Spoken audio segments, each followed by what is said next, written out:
Alam mo, huwag kang magagalit, Jonathan. Ang tawag ng mga kaibigan namin sa iyo, STL. Huwag mo kakalimutan STL.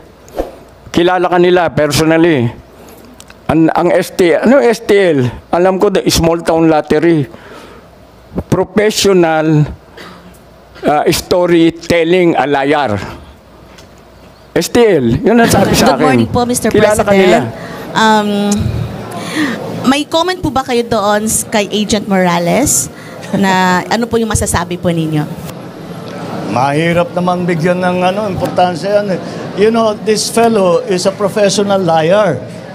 At parang jukebox yan eh. Kung ano ihulog mo na, basta maghulog ka ng pera, kahit anong kantang gusto mo, kakantahin niya. General Santiago, naging tao niyo ba itong si Morales? Nakasama ko nga yan. Ang problema, kaya pinapatingnan ko yung organization. Itanong natin sa kanya kung anong level siya doon sa ladder. Sa organization, may ladder yan. Kailan po kayo naging PDEA Chief, General? I was PDEA Chief from 2006 to 2010. During the time of President Jimmy? Gloria Macapagal-Arroyo. All right. You resigned in 2010?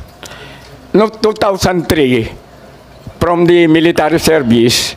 No, from PDEA, General. Kasi iba na yung administrasyon. Dahil nanalo na si, napalitan na si President so you resigned na? Gloria. Nag-resign na po kayo? Kaya hindi, automatic naman yun. Because I was a political appointee. Courtesy resignation. I had to go. All right. Mr. Morales, kailan pumasok sa PDEA? 2009, Your Honor. So nag-abot po kayo? Yes, General. under my watch. All right. During the time na nagsama po kayo, na nakatrabaho niyo po si Morales, ano po ang pwede niyo sabihin sa integridad, sa trabaho ni Ginoong Morales? Alam niyo, Mr. Chairman, ako, Director General ako. Nandun sila. Nasa doormat sila eh. Doormat sila eh. As a matter of fact, within the IS, IIS, nandun siya sa ibaba, investigador siya. Meron pa siya na I think nandiyan si Francia, pero above Francia, there's somebody else. Pagkatapos, saka ka lang aakyat doon sa DG for Deputy for Operation, the classmate of our Honorable Chairman. Ang nagtataka ko, bakit he is all over? Ba't nandoon ka? Nilalampasan mo lahat ng tao. Sino? You're talking about Morales? Nakadiretso nga siya hanggang Malacanang daw eh. So he did not follow the chain of command? Yun ba ibig niyo sabihin? Walang chain of command na sinusundan. He's all over. Pagkatapos, tinira pa niya ako. Ang sinasabi ko noon, titirahin mo ko, meron tayong command group, Mr. Chairman. Ano po pagkatira sa inyo, General? Yung mga tungkol sa chemicals yan, ipahimkuan. Ang hindi niya alam, yung chemicals na dinestroy na yon, that was taken up during the conference of the command group, conference group, at the behest of the laboratory, the chemist. In-explain na wala nang gamit yan, pero po pwedeng dahil nag-offer yung kumpanya na kung ano yung diluted chemicals, bibili nila. So nagkonsulta ako. He's not a member of that group.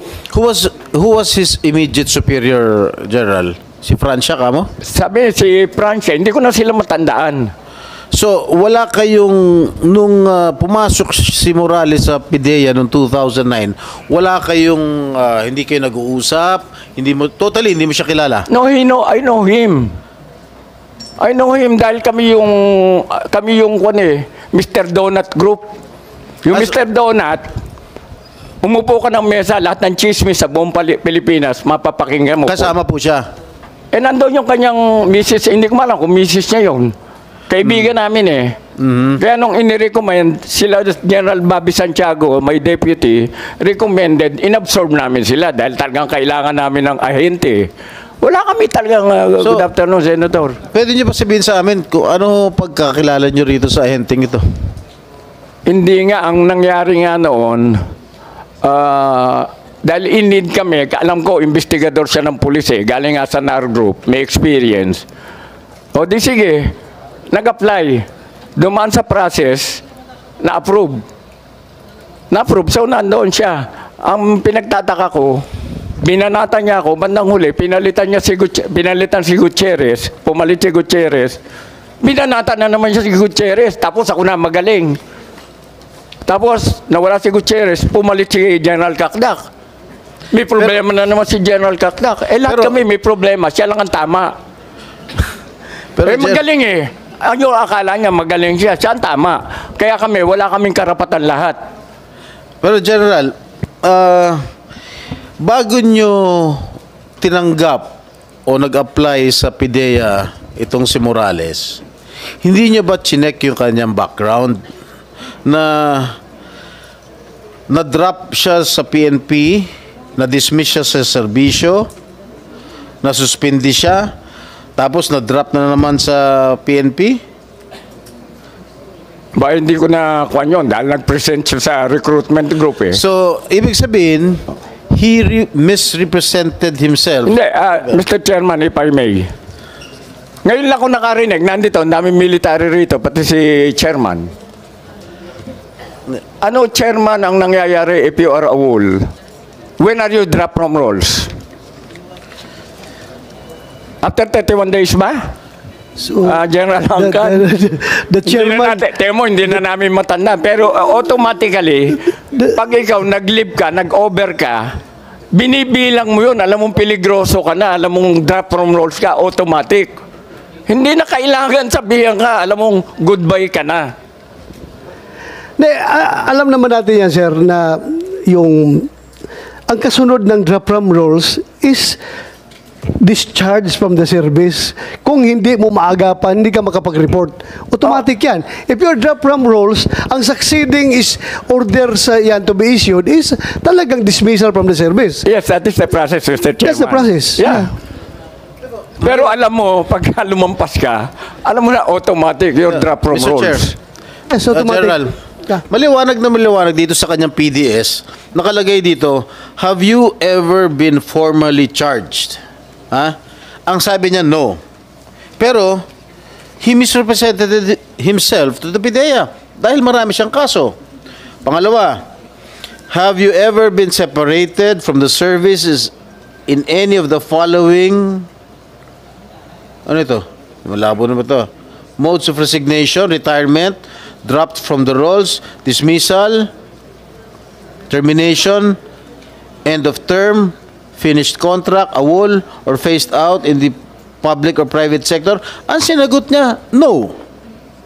Pero, he was dropped, he was dismissed from the service, from the Philippine National Police. Tinanong kita last hearing if you misrepresented yourself sa PDS mo na sinabit mo sa PIDEA na you were not dropped from the PNP role and was not dismissed and suspended. The PDS was made under oath. So malinaw na nagsisinungaling ka sa PDS mo. Dahil dito, maliwanag na sinabi mo na wala kang mga kaso. Sabi mo, no. Tapos dun sa mga, may tanong dito sa PDS, have you been separated from the service? Sinabi mo, no. O pero dito, natanggal ka sa serbisyo, meron ka mga kaso, you misrepresented yourself. O di sinungaling ka. Mr. Chairman, Your Honor. Answer directly. The question. Wala po akong represent, Your Honor. Kasi po, kinomply ko po yan doon sa PIDEA admin. Kinomply ko po yan. Yan pong mga hindi ko po alam yan na basta kinomply ko po yan. Kaya nga po nila ako tumanggap eh. To continue, Your Honor, Mr. Chairman. No. What did you comply, Mr. Morales? What did you comply? Wala.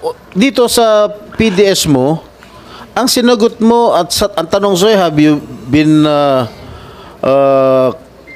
you ever been formally charged? Sinagot mo, no. Pero marami ka namang kaso rito. At inuulit ko, have you been separated from the service in any of the following modes? Resignation, retirement, drop from the roles? You said, no. Di sinagot mo, no. Maliwanag ka. Your Honor, yung nga po kinomply ko po, Your Honor. Tapos dito sa nakalap natin mga records mo, marami kang mga kaso.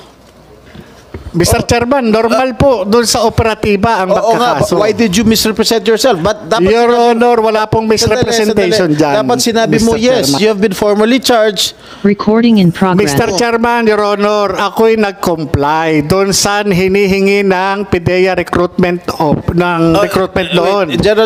General Santiago, you were PIDEA chief at that time. Kung nalaman nyo po na marami kaso po ito, na he misrepresented himself doon sa pag-apply niya sa PIDEA, will you still accept him? Sino naman ang... kahit sino naman yan, pag alam mo, niloloko ko, ba't mo tatanggapin? Alam mo, huwag kang magagalit, Jonathan. Ang tawag ng mga kaibigan namin sa iyo, STL. Huwag mo kakalimutan STL. Kilala ka nila, personally. Ang STL, ano STL? Alam ko, the small town lottery. Professional storytelling a liar. STL, yun ang sabi sa akin. Kilala ka nila.